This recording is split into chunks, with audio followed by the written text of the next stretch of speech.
indiscutible autour de la personne de Etienne Tshisekedi. Vous dites qu'on peut toujours compter sur M. Etienne Tshisekedi. Pensez-vous pas qu'on peut laisser la place à la jeunesse? Il y a quand même une jeunesse montante qui est aussi intelligente, mature et qui peuvent bien faire les choses que M. Etienne Tshisekedi. Vous ne pensez pas? Ben, moi, en politique, moi, je ne vois pas l'âge. Hein. Jeune, vieux, ce qui compte, c'est la compétence. Ce qui compte, c'est ce qu'on a en soi. Voilà, c'est ça qui compte. Jeune, vieux, ça n'a pas d'importance. Ça n'a pas d'importance. C'est pas la force physique qui va faire qu'une personne puisse répondre. C'est pas la force physique ou la jeunesse forcément. Ce n'est pas la force physique ou la jeunesse forcément qui va faire qu'un homme politique puisse répondre aux attentes du peuple. Non, c'est ce qu'on a en soi. La compétence, hein. Voilà, donc pour moi, c'est un faux débat.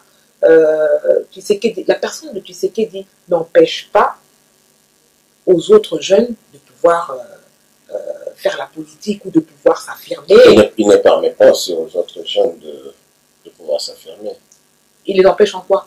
Il est le seul candidat depuis toujours, depuis toutes les années. Mais c'est parce que c'est le peuple qui le veut.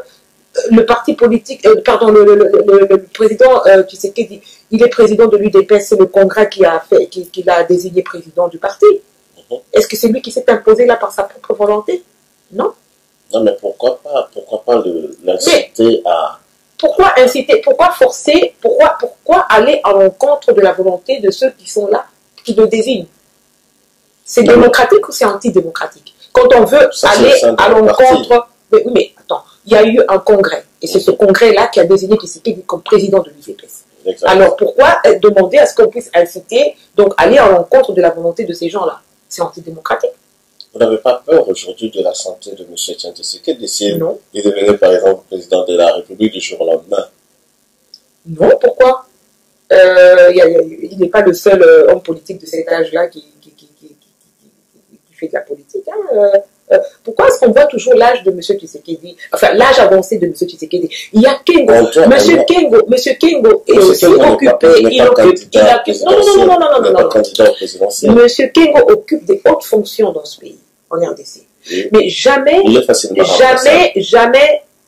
il occupe des hautes fonctions depuis et jamais on ne parle de son âge avancé. Et pourtant, lui et Tshisekedi n'ont que 2 ans de différence.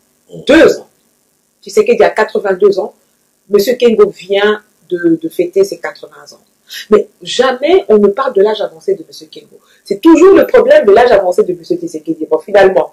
Donc, les ambitions de Tshisekedi sont autres que de M. Kengo. Voilà pourquoi. Non, l'âge avancé de Tshisekedi dérange ceux qui sont de connivence avec M. Kengo. Non, mais voilà comment moi je peux conclure ça. Pourquoi? Parce que on a vu là avec Mandela. Bon, on ne sait pas si cela va se produire au Congo. Mais si M. Tshisekedi qui a eu des problèmes, des soucis avec sa santé, s'il va beaucoup mieux aujourd'hui, pourquoi est-ce qu'il ne se rendrait pas utile pour son pays? Pourquoi pas? En Algérie, il y a le président de l'Algérie qui dirige l'Algérie, laisse-moi terminer, le président de l'Algérie dirige ce pays depuis des années et encore aujourd'hui, sur une chaise roulante, il a été réélu à la tête de ce pays-là. Et il y a le président de la Tunisie qui a été élu l'année passée, qui a 86 ans, 4 ans de plus que M. Tshisekedi. C'est un problème. Il souffre de quoi, M. Tshisekedi?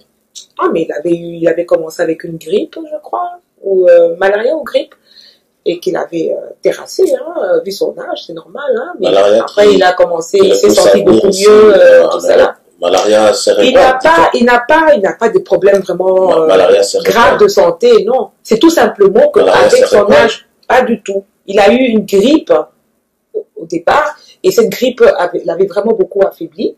Et voilà, il est venu se faire soigner ici, c'est normal. Son âge est avancé. C'est-à-dire qu'un homme d'un certain âge, la convalescence prend beaucoup plus de temps qu'un homme de 50 ans, de 40 ans. C'est tout à fait normal. Il a 80 ans. Est-ce que vous êtes sûr que M. Tshisekedi souffre d'une grippe? La grippe était au départ, ça aurait pu mais maintenant il va beaucoup mieux. Je ne sais pas si tu as vu des images de M. Tshisekedi, je ne crois pas que tu l'as vu sur une chaise roulante. Hein. Donc, moi, je dis qu'il va beaucoup mieux. Il a eu des soucis de santé, il est en convalescence, mais cette convalescence tend vers la fin. Voilà. Convalescence de la grippe, en fait. Il a eu une grippe au début qui a pu se compliquer, parce que vu son âge avancé, c'est normal qu'à un âge avancé, la grippe peut se manifester beaucoup plus, affaiblir plus une personne âgée qu'une personne moins âgée. Voilà. Tu cherches quoi? Tu veux que je te dise qu'il souffre d'un cancer, qu'il souffre d'un... Non. Vous savez, Monsieur Tshisekedi va très bien. Moi j'encaisse ce que vous dites, ça c'est le peuple qui juge. Non, il va très bien. Les gens ont pu s'en apercevoir. Il va beaucoup mieux. Vos réponses sont pas il va beaucoup mieux. Là, je vous pose des questions que si monsieur Tshisekedi était vraiment malade et dans l'incapacité de pouvoir exercer le métier de la politique qu'il fait, ben on l'aurait clairement dit. Pourquoi pas? Ben, l'UDPS, il y aurait quelqu'un dans l'UDPS qui serait chargé d'annoncer ça au peuple congolais. Et quand on dit, mais bien sûr, si on dit que M. Tshisekedi va bien, c'est parce qu'il va bien. On ne peut pas dire le contraire, il va bien. Et le peuple congolais, en tout cas, la majorité du peuple congolais qui se retrouve dans le combat de Tshisekedi, dans la lutte noble de Tshisekedi, ne peut qu'applaudir, ne peut que remercier le Seigneur, louer le Seigneur pour la santé du président Tshisekedi. L'UDPS ne fait jamais d'alliance avec un autre parti de l'opposition. Pourquoi? Ah non, ça c'est pas vrai, c'est faux. Je viens de te parler justement. L'alliance c'était pas vraiment une alliance. Avec l'UNC. C'était pas vraiment une alliance, c'était vraiment qu'ils s'étaient mis ensemble avec d'autres, que l'UDPS s'était mis ensemble avec d'autres partis politiques. L'UNC, dont l'UNC de M. Caméré, Fonus de l'Edankoï, décidé de M. Fayou. Vous confirmez que l'UNC est en alliance ou est en alliance avec l'UDPS?